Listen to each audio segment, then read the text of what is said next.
following a recent, long-awaited decision by the U.S. government to end temporary protected status for Haitians in mid-2019.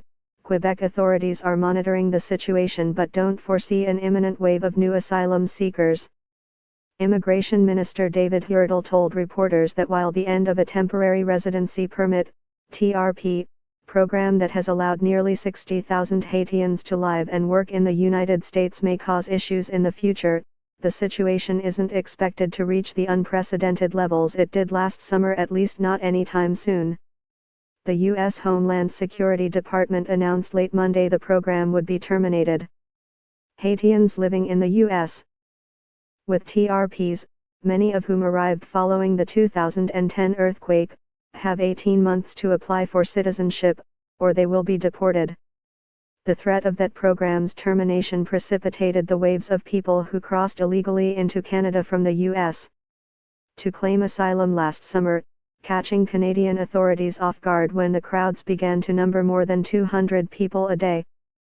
The RCMP has intercepted more than 15,000 asylum seekers crossing illegally between official ports of entry since January, the bulk of them in Quebec during the months of July through September. And of those crossing into Quebec, the majority were Haitian. Hurtel said the possibility the U.S. will soon end TRP programs for people from El Salvador and Honduras may create a problem, but right now, that isn't the case. He said the provincial government has created a committee, including representatives of the Immigration, Justice, Public Security, Health and Education ministries, to ensure it is ready for another influx. He will be going to Ottawa to coordinate with federal ministers on the work being done now and what may need to happen if there is another wave of migrants. Jean-Pierre Fortin, national president of the Customs and Immigration Union, which represents border agents, agrees that the influx may not be imminent.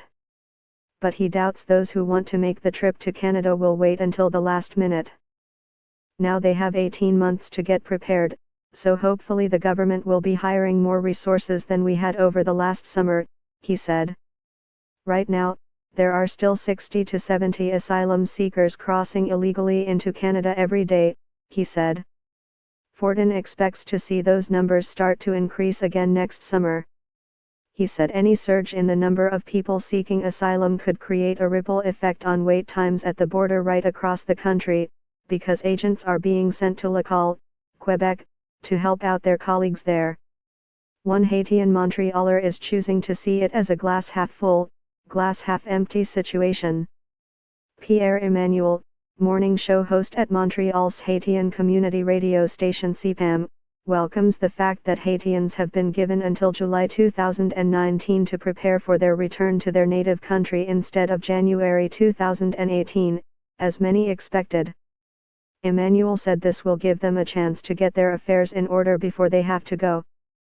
On the other hand, he said, the decision is a catastrophe.